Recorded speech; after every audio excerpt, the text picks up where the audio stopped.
E aí galera, como é que vocês estão? Espero que todos estejam bem, gozando de plena saúde, né? Lendo a Bíblia, se fortalecendo no poder do Espírito Santo, para que a palavra de Deus te dê tudo aquilo que você precisa para enfrentar esses dias difíceis que nós estamos vivendo e principalmente esses dias quentes, não é verdade? Misericórdia, rapaz, que é isso? Hoje parece que fez quase 40 graus aqui em Presidente Prudente, né? Mas ainda assim a gente liga um pouquinho o ar-condicionado para não gastar muita energia e aí a gente vai sobrevivendo a esse calor, amém?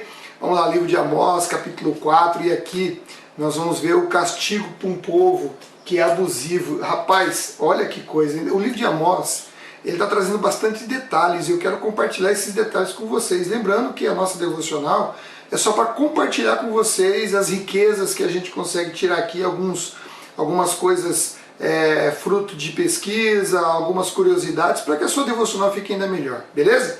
E aqui nessa mensagem aqui de Amós, lendo aqui, quando você vê aqui, ele começa assim, ó: ouçam vacas gordas que vivem na Samaria. Ou seja, Amós, ele responsabiliza aqui as mulheres de Samaria por incentivar os seus maridos a explorar os pobres, a oprimir os mais fracos. Para quê? Para obter dinheiro para suas festas. Cara, Deus está chamando aqui, Deus mandou o profeta chamar as mulheres de vacas gordas. Sabe por quê? Porque é uma referência a Bazã. Bazã era uma região conhecida, onde o gado era bem forte, era bem gordo, os touros eram robustos, eram ferozes, né? Então essas mulheres, Deus representa essas mulheres como vacas gordas de Bazã, que elas não tinham a mínima consideração pelos pobres, ou seja, para bancar os seus hábitos e o consumo delas, lá na frente nós vamos ver como é que é o padrão de vida desse povo. Eles vão ver que não é fácil não, cara. A casa, a comida, não é fácil não. Então eles exploravam os necessitados, a justiça e tudo, como nós vamos ver um pouquinho mais adiante aqui. E aqui o Senhor jura pela sua santidade que essa situação vai ter fim. Ele diz assim, ó: o soberano Senhor jurou por sua santidade, chegará o dia em que serão levados com um gancho no nariz. Quando Deus usa essa expressão, que jura pela sua santidade, é porque Deus é separado de tudo. Ele é separado de todas as coisas criadas. Então o juramento dele, cara, é o juramento de alguém que é muito, infinitamente mais santo do que qualquer um de nós. Então é um juramento de alguém que vai cumprir esse juramento, porque ele é fiel. Ou seja, na sua santidade se jurou, vai ter que cumprir. E quando se refere aqui a ganchos no nariz, Deus está se referindo aqui aos assírios, porque eles eram cruéis. Eles pegavam lá os seus prisioneiros, os que eles não matavam, né? Eles colocavam um gancho no nariz e conduziam como se fosse gado, para conduzir a direção, né? Puxar para um lado, puxar para o outro. Cara, os caras eram terríveis, viu? E aqui Amós, no capítulo 4, aliás, no capítulo 4, no verso 4, ele fala assim para o pessoal ir lá para Betel, para cometer pecado, continuar indo lá para Gigal, ofereçam sacrifícios de manhã, dízimos a cada 3 dias, ou seja, o Amós está satirizando a devoção inútil dos israelitas, porque essa devoção era uma coisa sem sentido. Era uma coisa que não tinha sentido nenhum, porque muito embora eles fossem extremamente religiosos, eles não temiam a Deus, eles continuavam pecando. Conforme nós vamos ver lá no 5:15, Oséias também fala do pecado deles no 6:6, Miqueias no 6:8. Então você vai ver, cara, que esses caras aqui, eles eram bandoleiros, viu? Eles eram bandoleiros mesmo, bandoleiros mesmo. Aqui no verso 6, cara, quando você começa aqui a pegar no verso 6, até o verso 11 não, você pode ir um pouquinho mais aqui, pode ir lá no verso 11, porque depois do 12 já começa a mudar o assunto aqui, mas do 6 até o 11, você vê aqui que Deus ele vai mandar calamidade para o povo. Ele manda muitas e muitas calamidades para que o povo se arrependa, para que o povo venda a calamidade, se volte para ele e se arrependa e clame ele, e busque nele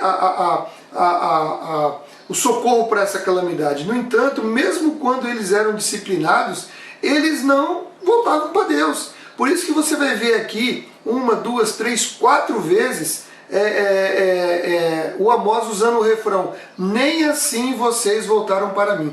Deus dizendo, nem assim, na minha tradução, na sua pode ser outra, mas vai ter esses refrões. Nem assim vocês voltaram para mim, ou seja, o pessoal duro de coração, sabe? E às vezes isso pode acontecer até conosco, nós temos que estar atentos ao que está acontecendo na nossa vida, porque há tribulações que é culpa nossa, culpa da nossa irreverência, da nossa falta de temor a Deus.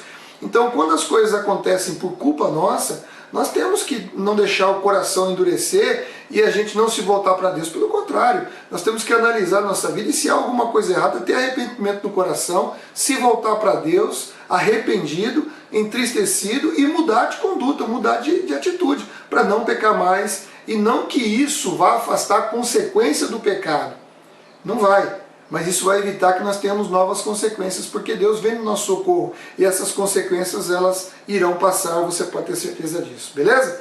Olha lá, no verso 12, 4:12, ó. O 4:12 e depois nós vamos comentar também no 5:24, são os dois temas principais do livro aqui.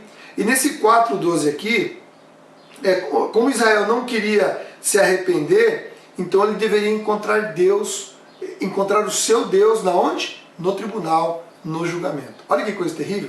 Então, como eles não queriam se voltar para Deus, eles iam ter que se voltar para Deus e encontrar com Deus. Porém, no julgamento deles. E isso é difícil, a horrenda coisa é cair nas mãos do Deus vivo. Bom, no capítulo 5, do verso 1 a 3, quando você diz assim, ouça povo de Israel, ouça este meu cântico fúnebre. Bom, aqui já tinha, as acusações já haviam sido apresentadas lá no capítulo 3, no verso 1 e 2, nós vimos agora no capítulo 4, verso 1 a 3 também, né? Então chegou a hora do julgamento, e para deixar essa realidade mais palpável, deixar essa realidade mais verdadeira, o Amós aqui ele entoou um cântico fúnebre, né, para Israel, como se a nação já tivesse morrido, ou seja, já está cantando porque o povo já está morto, só falta jogar pá de cal em cima, como a gente costuma dizer no jargão popular. Então, isso é muito sinistro, cara, porque evidencia que a nação já tinha morrido, só faltava sepultar. Ou seja, já tinha cheiro de vela queimada ali, como diziam os antigos, né? E é isso, cara, é um cântico fúnebre, já está mostrando, vocês estão mortos, eu já estou cantando, eu estou entoando um cântico porque vocês já estão mortos espiritualmente, só falta enterrar vocês, é o que está faltando. E aí no verso 4, mesmo assim, cara, como é que Deus é, velho? Sabe, Deus é Deus mesmo, não tem outro igual a Ele, né? Ele diz assim, busquem-me e vivam. Busquem-me e vivam. Então essa interjeição aqui que está no 5:4, né?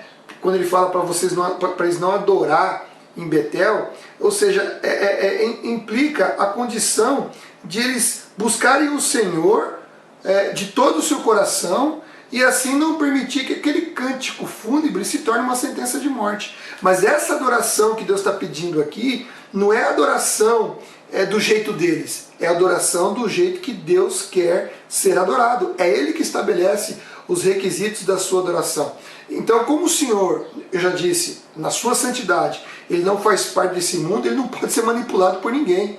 Né? Ninguém pode manipular Deus com os seus sacrifícios, com os seus rituais, ninguém vai manipular Deus. Deus é soberano nas suas ações e Deus é reto no seu caráter. Então, é Ele quem estabelece as regras da sua adoração. No Novo Testamento, a adoração não é mais condicionada a um lugar. Jesus disse isso, não é mais em Samaria, não é mais em Jerusalém, não é mais no templo, mas sim aqueles que adoram o Senhor em espírito e em verdade. E Jesus concordou com isso, e Jesus concordou com essa orientação de Deus e tornou ela realidade, falando para cada um de nós lá em João 4, 23 e 24. Beleza?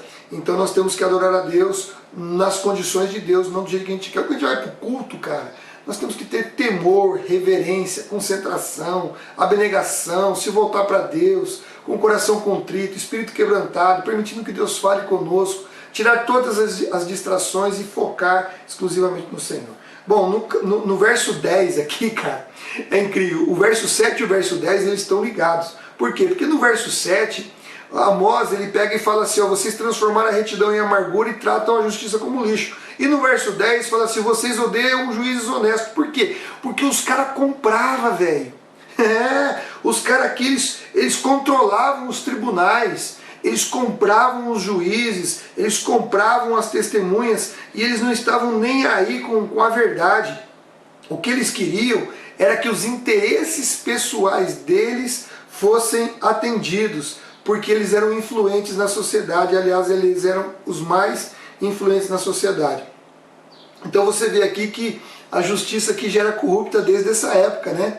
É difícil às vezes a gente compreender essas coisas, né? Mas no nosso, você vê que só mudam, na cesta de podridão, só mudam as moscas, né? Você abana, sai o povo de Israel, vem o povo de Judá. Sai o povo de Judá, vem aqui a nação brasileira. Então você vê que o cesto podre é o mesmo, só mudou as moscas, né? Porque o comportamento humano sempre vai ser o mesmo também.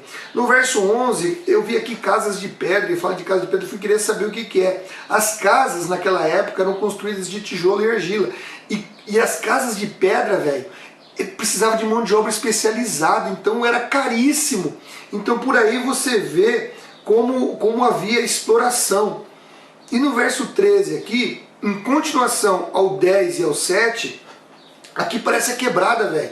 Parece lá aquele filme da Tropa de Elite, lá quando, no 2, lá quando as testemunhas têm medo de depor porque vão morrer. É a mesma coisa aqui. As testemunhas, elas declaram que não veem as coisas, não sabem de nada, porque era perigoso dizer a verdade, ou seja, perigoso morrer, ou seja, devia ter uma milícia ali do inferno, de Satanás ali, querendo matar as pessoas por causa da justiça. Mas aí, lá no verso 18, 5, 18 até o 6, 14, começam os pronunciamentos de aflição, ou seja, pronunciamentos de ais proféticos contra Israel. Né? E aqui tem dois temas principais que eu anotei aqui. O primeiro é que a apostasia de Israel ela tornaria o dia do Senhor, conforme eu já comentei na devocional de ontem, não num dia de salvação, mas num dia de desgraça, num dia de julgamento, um dia de trevas e não um dia de luz. E a segunda aqui é que a complacência espiritual de Israel também traria julgamento, ou seja, os sacerdotes, eles concordarem para agradar o povo a fazer aquelas coisas que eram mais agradáveis, traria uma consequência para ele. E Amós, então, ele logo no verso 18, ele volta a confrontar a imagem distorcida que os israelitas tinham desse dia do Senhor, quando ele repete lá que é aflição, ou seja, o dia do Senhor seria uma grande tragédia. Uma grande tragédia. Seria o dia então que Deus interviria para corrigir as coisas, né? E isso significaria para os justos a vingança e para os perversos o julgamento. Porém, os israelitas achavam que eles eram justos. E na verdade, meu queridão, eles eram perversos. Isso aqui é um grande sinal para mim e para você.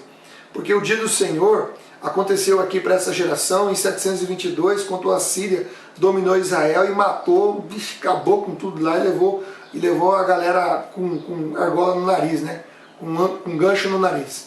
Mas ainda haverá o grande dia do Senhor, o dia da ressurreição, onde todos os mortos serão ressuscitados, os vivos serão arrebatados. Aliás, depois da ressurreição, da primeira ressurreição e do arrebatamento, virá a segunda ressurreição, quando todos comparecerão diante do trono do Senhor, trono branco, né? O grande dia do Senhor. Então nós temos que nos preparar para esse dia. Nós não podemos permitir aqui que nem os israelitas que tinham o coração enganado, que achavam que eram os dons da cocada preta, que estava tudo em dia com Deus, mas na verdade não obedeciam a palavra. E quem não obedece a palavra, o julgamento vai ser severo, como já falei na devocional de ontem. Beleza? Então isso aqui é um alerta para mim e para você, para que a gente seja sempre fiel. Lá no 22, aí Deus diz que não vai aceitar essas ofertas. Por quê? Porque essas ofertas têm um sentido de manipular. É a mesma coisa as pessoas que vão orar tentando manipular Deus. E as pessoas que querem fazer sacrifícios vivos, santos e agradáveis, tentando manipular Deus. Não, eu vou fazer porque se eu fizer eu vou ter a bênção de Deus para com isso. Aí nunca vai funcionar. Tudo que nós fazemos para o louvor da glória de Deus. Porque nós já recebemos o maior favor de Deus, que foi a graça.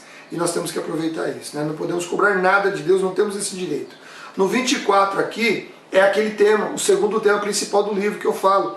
Porque aqui Deus está falando que ele fala assim, que em vez disso eu quero uma grande inundação de justiça, um rio inesgotável de retidão. Porque os rios de Israel, eles eram sazonais, eles só tinham água na época das chuvas. Então aqui o que Deus está dizendo é o seguinte: eu não quero uma justiça sazonal, só em determinadas épocas do ano, não. Eu quero uma justiça contínua, como os rios que nascem no trono de Deus, cujas águas são constantes. É isso que Deus quer, é isso que Deus exige. Né? E lá no 25, né, o relacionamento com Israel era baseado numa verdadeira devoção. E aqui que eu falo para você, que serve para mim e para você também, que essa devoção ela resulta em obediência à palavra de Deus. Né? Os sacrifícios, eles representavam um arrependimento e fé que podia ali naquele momento reparar uma brecha causada pelo pecado, mas não substituía uma vida dirigida pela palavra de Deus. A nossa vida, nós não temos opinião e nós não temos o direito de fazer aquilo que não é determinado por Deus. Não fazer o que Deus manda é pecado. Fazer o que Deus não manda também é pecado. Nós temos que estar no centro da vontade de Deus se nós quisermos desfrutar da salvação. Amém? No capítulo 6, aí vem a advertência aqui contra Judá e contra Israel. E aqui Deus fala, né, começa aqui falando de Jerusalém e Samaria. E Deus mostra que não tem favoritismo não. Tá? Não tem. Todo mundo vai ser julgado do mesmo jeito. Pecou, errou, vai se lascar. Não tem conversa. Então, Judá e Israel estavam presunçosos. Eles achavam que porque era povo de Deus e por causa dos altos muros, eles confiavam em si mesmos e achavam que jamais seriam destruídos. Né? E confiar em si mesmo é um pecado. Né? Maldito é o homem que confia no homem e faz da força do seu braço a razão da sua existência. Bem-aventurado é aquele que confia no Senhor e põe nele a sua esperança. E é isso que nós devemos viver. E aí no verso 2, Deus faz uma advertência. Ó, vai lá em Cané, que foi conquistada pela Síria em 738, vai lá ver como é que está lá. Vai lá ver também como é que está Ramate. Ramate está pagando tributo. Tá pagando tributo. Vai ver como é que está lá a cidade de Gate. A cidade de Gate que na época de Uzias foi destruído os muros dela. Vai lá ver como é que foi. Ela foi arrasada, ela foi conquistada em 711. E vocês não vão ser diferentes, porque lá em 722... Samaria foi conquistada e Israel foi totalmente destruída. É essa advertência que Deus está... Você vê, a história confirma a verdade sobre as profecias de Deus. Né? Aquele que é fiel não mente, ele cumpre tudo aquilo que ele fala. Né? No 6.4 aqui, aí vem o hábito, olha só, eu vi aqui comendo carne. Mas por que Deus está falando que os caras estão comendo? Qual que é o pecado de comer carne? Às vezes a gente come carne todo dia, mas não é, porque naquela época a alimentação básica deles era constituída de pão, frutas, legumes e laticínios. Carne era luxo. Era luxo. Era uma honraria que era dada somente quando tinha visitantes importantes. E você vê lá Abraão, quando teofanicamente Deus se apresentou com mais 2 anjos ali para conversar com ele, né, que ele fez? Ele correu, pegou coalhada, matou um cordeiro, mandou fazer um cozido para poder trazer. Era questão especial. Você vê também quando... Agora eu me esqueci, rapaz, Gideão. Quando Gideão também recebeu a visita do anjo, o que ele fez? Correu para fazer lá uma carne especial lá para o cara, um cozido de carne, e aí colocou em cima da rocha, veio, o cara botou o cajado e veio o fogo e consumiu tudo aquilo ali. Então você vê que a carne era algo especial, né? E os caras lá de Samaria estavam comendo carne todo dia, explorando quem? Ai daqueles. Estamos em época de eleição. Ai daqueles que exploram o povo. Ai daqueles que exploram os órfãos e as viúvas. Exploram aqueles que são pobres. Porque os oprimidos, quando clamam a Deus, Deus ouve o clamor. E a ira de Deus, meu querido, estou fora. E lá no 6,14, Deus faz 2 referências aqui, né? Que era o orgulho de Israel, que lá ele fala da região ali de Lebo Hamate. Esse Lebo Hamate, isso, era a fronteira do norte, que na época de Salomão já era a fronteira, mas depois perdeu, né, nos outros reinados, e se eu não me engano foi Jeroboão. Jeroboão II, ele foi lá e reconquistou isso aí, ele reconquistou. E o vale de Arabá era da fronteira do sul, né? Lá o primeiro foi Jeroboão II, e o de baixo aqui, o do sul, foi o Jeroboão que conseguiu reconquistar isso aqui, recuperou essa terra. Porém, a Síria dominar essa região, ou seja, não adianta nada, vocês ficam aí, né, falando, querendo conservar suas terras, e vocês vão perder tudo porque vocês não são fiéis. Então os assírios iriam dominar, os assírios seriam a vara de Deus, que iria trazer a correção e o juízo, levando eles para o julgamento lá em Israel. Então tem várias advertências aqui, várias coisas para a gente ficar esperto, ficar atento, sabe? Essas coisas são anotadas para a gente poder aprender, para a gente vigiar o nosso coração, para a gente poder não pecar contra Deus, não cometer os mesmos erros, as mesmas infantilidades, mas procurar através da palavra aprender. Por isso que nós lemos, aprendendo para que nós possamos ficar cada dia mais fiéis, desfrutar de tudo que Deus nos dá, mas não daquilo que é pecado, sempre das bênçãos de Deus, amém? Que Deus abençoe sua vida então, que você possa ter aproveitado essa devocional, dá o seu like, dá um joinha aí, dê o seu like, dá um joinha aí, se inscreva no canal se você não é inscrito, acione as notificações, amém? E divulgue, chame seus amigos, colegas, leve essa palavra para as pessoas, para que elas saibam que a melhor coisa que existe é nós confiarmos em Deus, porque se Deus cumpre as profecias, Deus tem promessa para a sua vida, Deus tem promessa para a minha vida, e todas as promessas que Deus fez, tenha certeza, Ele é fiel e Ele vai cumprir. Deus te abençoe, que você continue nessa pegada devocional, e até o próximo vídeo em nome de Jesus. Valeu, tchau!